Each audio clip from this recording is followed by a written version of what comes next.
Hello, everyone. My name is Alpana Gulab, and this is Compliance with GDPR and POPIA. In this session, I want to start by setting the stage around why compliance is important. We'll briefly look at GDPR and the POPIA Act and go through some specific AWS services. Finally, I'll touch on some automation mechanisms that can be used to drive compliance, and then I'll do a quick wrap up. So, why is compliance important? Firstly, there are a ton of regulatory frameworks out there that customers have to deal with. Internationally, the CSA, PCI, of course, FIPS and HIPAA in the US. There are the ISOs and the SOCs. In Europe, Middle East, Asia, there is C5 in Germany, government standards in the UK, and then, of course, GDPR for the EU, and now South Africa's POPI Act or POPIA. With all these frameworks required for legal compliance, we need to start changing our thinking around the way that we deploy applications. We need to think about compliance first and what we are going to do technically to align to these required controls. Let's also look at some data breach statistics. $3.86 million. This is the average total cost of a data breach globally. The Middle East region ranks as the world's second highest in its cost of its data breaches, with $6.5 million on average.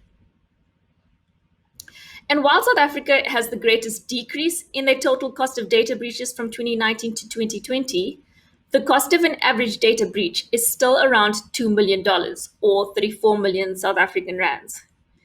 Now, if we consider what it is that customers value, 75% of customers strongly associate privacy with trust.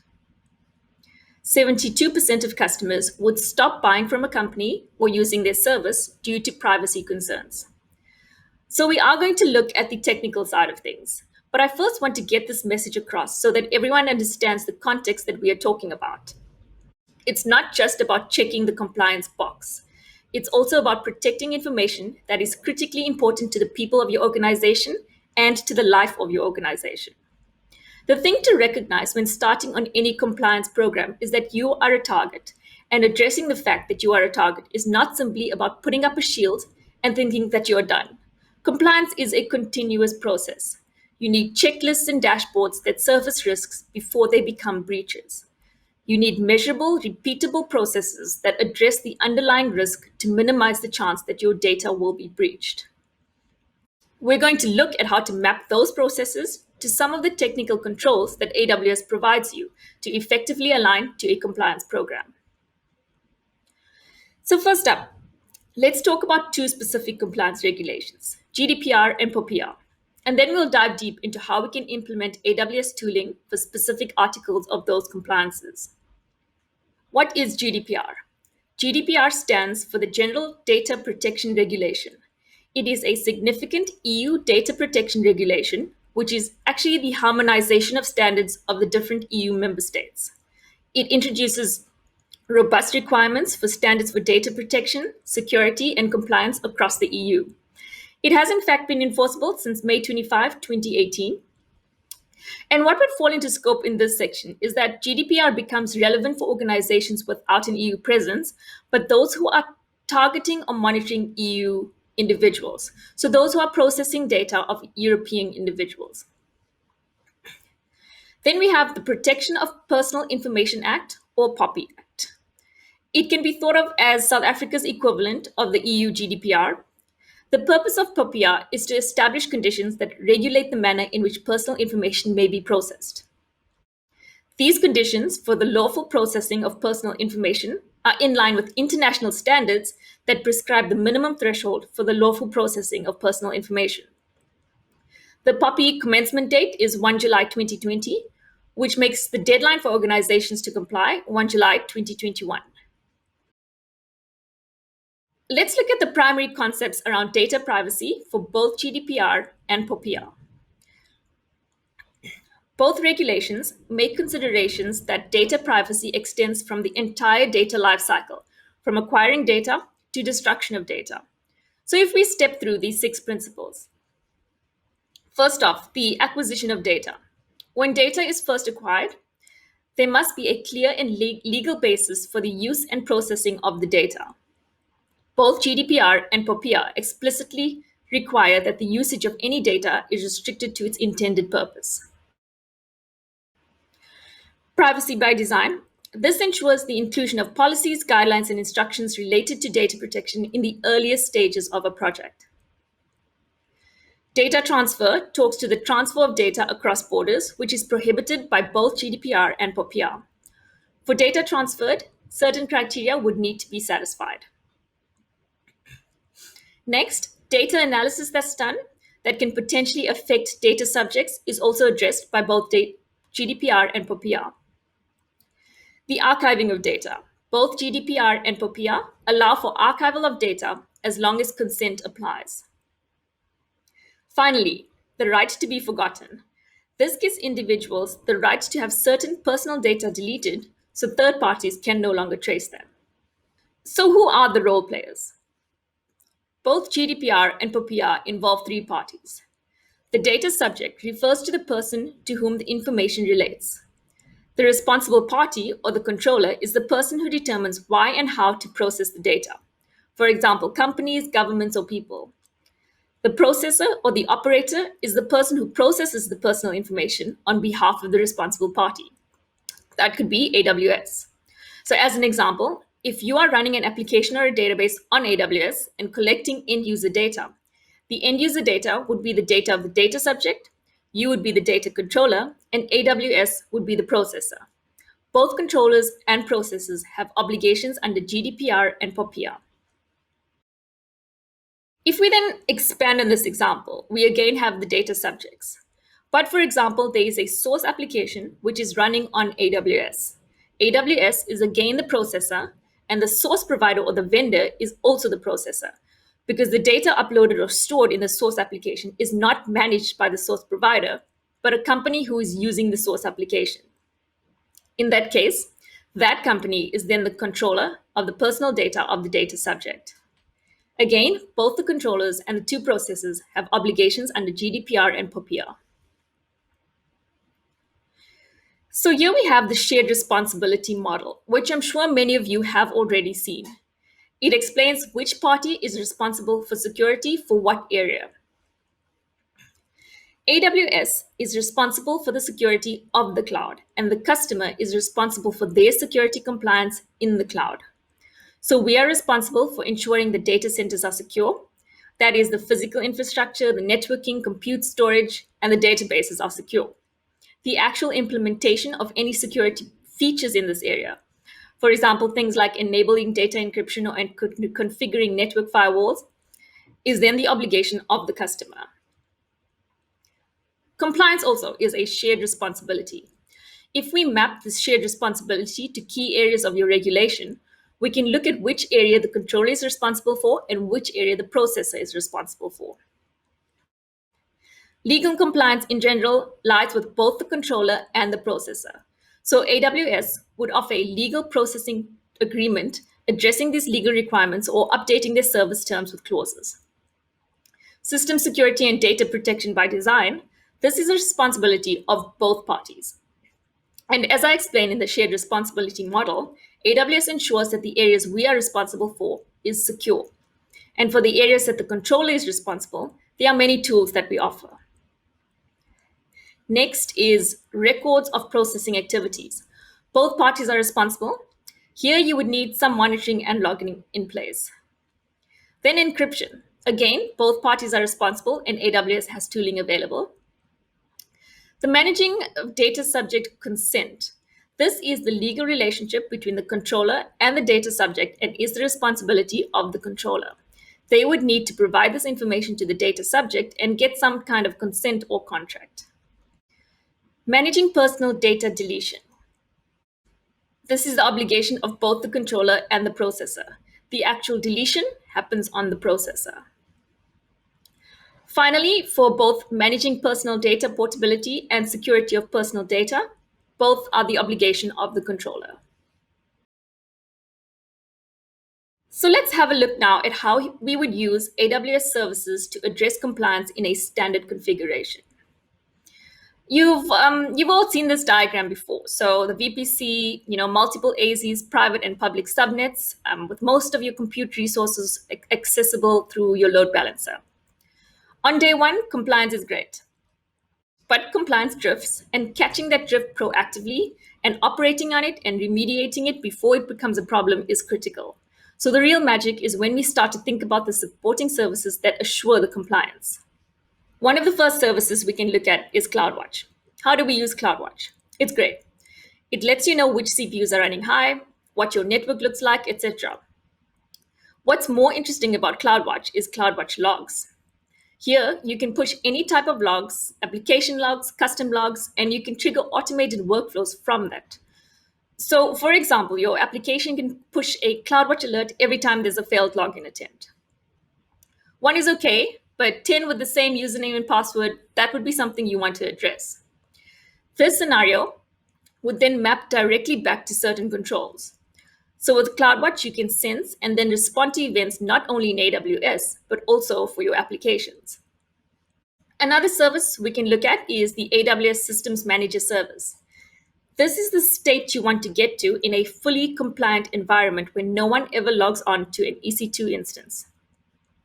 Logging in requires ports to be opened. Developers in a production box, they can change things. So best practice is that nobody logs on, and the use of external tools like System Manager can do that. Then we have a service called VPC Flow Logs. This is a record of every single packet that traverses your VPC. There's AWS System Service Catalog. It's another service that lets you deploy a predefined stack and does so you don't need an excessive amount of permission within an AWS account. Let's look at some examples where we directly map conditions or requirements of our compliance frameworks to AWS services. The first is data access controls. Both GDPR and POPIA require that the controller or responsible party must ensure that the conditions for the lawful processing of personal information are complied with, both at the time of determining the purpose and means of processing and during the processing of such information. Here we have services like AWS Identity and Access Management. When you deploy an account, you want to create and manage AWS users, roles, and groups, and use permissions to allow and deny the access to AWS resources. Another condition, monitoring of data and access activities. GDPR and POPIA require that the controller or responsible party must take reasonably practicable steps to ensure that the personal information is complete, accurate, not misleading, and up to date. There are a couple of services we can map to here. AWS Config, it lets you see a record of changes in time, and you can see how an account has evolved over a period of time. You can dive into detailed resource configuration histories and determine your overall compliance against the configurations specified in your internal guidelines. This enables you to simplify compliance auditing. Another service configured by default is CloudTrail. CloudTrail fills an S3 bucket with a record of every single API call. Anytime someone configures something, changes something, or deletes something, there's an associated CloudTrail record. Best practice for CloudTrail, you turn it on in every region that you use. If you aren't using a region, you disable access to that region. The next thing is the way you configure the S3 bucket that contains the CloudTrail information. Make sure you've got encryption turned on, versioning turned on, etc. There's also Amazon Inspector, a security assessment service. It automatically assesses applications for exposure and vulnerabilities. After performing an assessment, Amazon Inspector produces a detailed list of security findings prioritized by the level of security. Amazon Macy, that's a service that uses machine learning and pattern matching to discover and protect sensitive data in AWS. Lastly, Amazon Guard Duty. It also uses machine learning to implement a number of technical controls that identifies potential malicious activity. So port scans, malicious network activities, unusual network activities, an ever-expanding set of controls that again map back to GDPR and POPIA controls. With encryption, both GDPR and POPIA state that the controller or responsible party must secure the integrity and confidentiality of personal information in its possession or under its control by taking certain measures to prevent loss of, damage to, unauthorized destruction of, and unlawful access or processing of to personal information. Services that can be applied here: AWS KMS presents a centralized control point to manage keys and define policies consistently across AWS services and your own applications.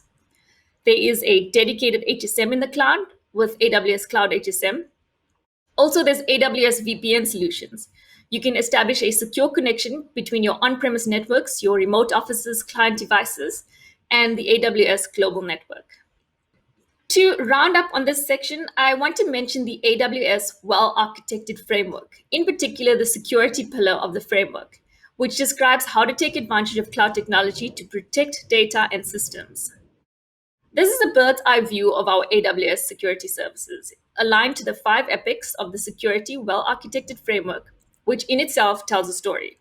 That's identity and access management, detection, infrastructure protection, data protection, and incident response. That brings me to automation. How does automation help compliance? Our AWS CISO said at reInvent 2017, it's people who make mistakes. It's people who have good intentions but get phished. It's people who use the same credentials in multiple locations and don't use a hardware token for multi-factor authentication. Get the humans away from the data. When you do all the hundreds of thousands of things you need to do to maintain compliance, people are going to make mistakes and you are going to drift away from compliance. Silicon computers don't make those mistakes. So we like to focus on automating as much as we can to ensure that our systems remain compliant without having to involve a lot of people who are likely to make a mistake. We can do things like automated remediations. We're looking here at an example help desk that customers can build. 63% of help desk traffic was remediated automatically. No human touched it. The system identified a challenge in a drift in compliance. It automatically opened a help desk ticket for an end-to-end log of the incident. It triggered remediation and then automatically closed that ticket. So full end-to-end compliance without being touched by a human. What's also pretty cool about this is that because all of these tickets are logged, you can feed machine learning models that let you then make predictive systems more accurate. So tickets that perhaps shouldn't have been opened in the first place don't have to be opened anymore. Finally, dashboards. Building dashboards using services like AWS Config, we can dynamically look at the overall footprint simply by querying APIs and looking at things that could potentially be non-compliant.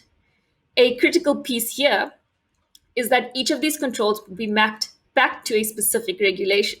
So we can then address an auditor's question immediately. And if something drifts out of compliance, we can trigger a workflow and manage that automatically. Here's a really basic example of what an automated system would look like. So Amazon Guard Duty detects a malicious scan. It creates a CloudWatch event. You can have a Lambda function here that creates the event that a known cyber criminal is scanning your web server. It can trigger a Lambda function, and that Lambda function can take the IP address and insert it into your web application firewall filtering rule. So now in a very short period of time, you've mitigated that threat with no human interaction. This would take a human from the time that they looked at the alert, and they're looking at a lot of alerts, say 20 to 30 minutes to implement it, to figure out what was going on, to validate it, and then to implement mitigation. You can also build an additional login.